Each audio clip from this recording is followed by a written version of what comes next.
Hipócrita. Día 13. Job 35 al 37. Palabras que hieren cuando nosotros somos ese amigo. ¿Alguna vez dijiste algo correcto pero lo dijiste mal? No gritaste, no insultaste, no quisiste herir, pero hablaste con tanta seguridad que no dejaste espacio para escuchar. Estabas convencido, convencido de tener razón, convencido de estar defendiendo a Dios, convencido de estar ayudando. Y solo después, cuando el silencio llegó, te diste cuenta de que heriste. Cuando leemos la Biblia casi siempre nos identificamos con la víctima. Cuando leemos una historia de Jesús, nos vemos como el discípulo más fiel, no como el fariseo. Y aquí pasa lo mismo, nos identificamos con Job, no con Eliú. Pero ese texto no fue escrito para señalar a otros, fue escrito para nosotros. Capítulo 35. Cuando crees que defender a Dios es tu tarea. Eliú vuelve a hablar, y su tono ya es distinto. Ya no es pregunta, ahora afirma. Tú dice este amigo, yo estoy bien, Dios está mal, ¿de qué me sirve no pecar? Y seamos honestos, esta es una confrontación legítima, es la queja humana más antigua. ¿Vale la pena obedecer cuando el dolor no se va? Esa tensión no es inventada, es real. El problema es que este joven no intenta entender lo que Job quiso decir, lo interpreta y lo juzga. Dice algo que muchos hemos dicho de una u otra forma. Hacer el bien o el mal no afecta a Dios, solo afecta a otros humanos. Y aquí dice algo parcialmente cierto pero incompleto, porque la Biblia enseña que el pecado sí toca el corazón de Dios. Génesis lo dice sin rodeos, Génesis 6:6, y se arrepintió el Señor de haber hecho al hombre en la tierra y le dolió en su corazón. Mi pecado no destruye a Dios, pero sí le duele. Hiere a otros y también me hiere a mí. Hasta aquí, esta voz ve una parte de la verdad, pero luego suelta una frase que suena muy espiritual. La gente clama cuando es oprimida, pero nadie dice dónde está mi creador. Y aquí es donde cruza una línea, porque ¿cómo sabe eso? ¿Cómo sabe lo que hay en el corazón del que sufre? ¿Y cómo sabe qué oraciones se dicen en la oscuridad, en el llanto, en la desesperación? Solo Dios conoce los corazones. Solo Dios conoce las razones por las que alguien clama o guarda silencio. No está mintiendo, pero está asumiendo. Y asumir el corazón de otro es un lugar peligroso. Luego remata con dureza. Dios no responde por la arrogancia del malvado, mucho menos te responderá a ti cuando dices que no lo ves y que no es justo. Otra vez, algo que suena correcto, pero que no le corresponde afirmar, porque hay personas arrogantes a las que Dios sí confronta y hay personas quebradas con las que Dios guarda silencio por razones que nosotros no podemos explicar. Dios no responde según nuestras categorías morales, responde según su sabiduría. Job solo hablas palabras vacías, dice. Aquí está el peligro. Cuando estamos convencidos, dejamos de escuchar. Santiago lo dice en el capítulo 1, versículo 19. Todo hombre sea pronto para oír, tardo para hablar y tardo para airarse. Y más adelante advierte, en el 3, del 5 al 6, la lengua es un fuego capaz de incendiar toda una vida. Y esto es algo con lo que yo lucho mucho.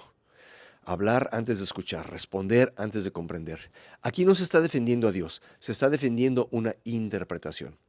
Capítulo 36, cuando la verdad se convierte en fórmula. Ahora esta voz sube el volumen y dice algo inquietante. Dios habla por medio de mí, mi sabiduría es perfecta. Ojo, dice cosas verdaderas, pero las ordena como un sistema. Dios rescata al justo. Si alguien es oprimido, Dios le muestra su pecado para que se arrepienta. Si obedece, vivirá el resto de su vida en prosperidad material. Si no escucha, morirá. Así de simple. Aquí ya no hay espacio para la complejidad humana, para la inocencia herida, para el misterio. Y aquí aparece otro problema profundo, la falta de humildad. No la humildad falsa que se hace menos de lo que es, ni la soberbia que se cree más de lo que es. La humildad bíblica es tener una perspectiva correcta de la realidad, de Dios, de mí, de los demás. Y sí, yo también lucho mucho con eso, con creer que ya entendí, con hablar como si lo supiera todo. El primer pecado en el universo no fue adulterio, mentira, violencia, fue orgullo. Isaías 14, 13 al 14 dice, subiré al cielo y seré semejante al Altísimo. Satanás cayó no por ignorancia, sino por soberbia. Aquí pasa algo parecido.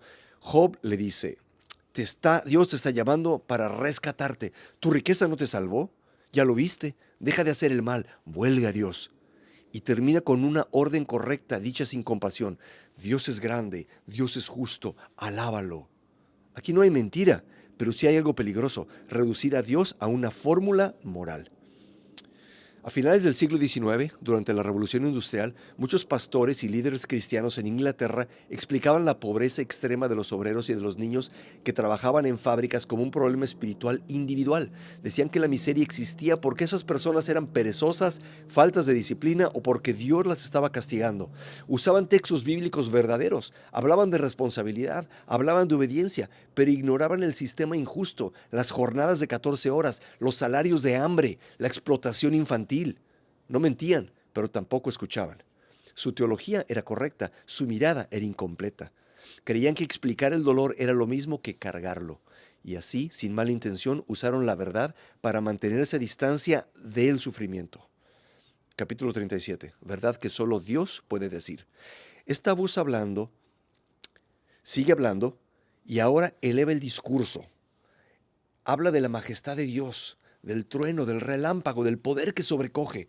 Cuando describe este joven el trueno y el relámpago, no los presenta como caos, sino como parte de un orden que no controlamos.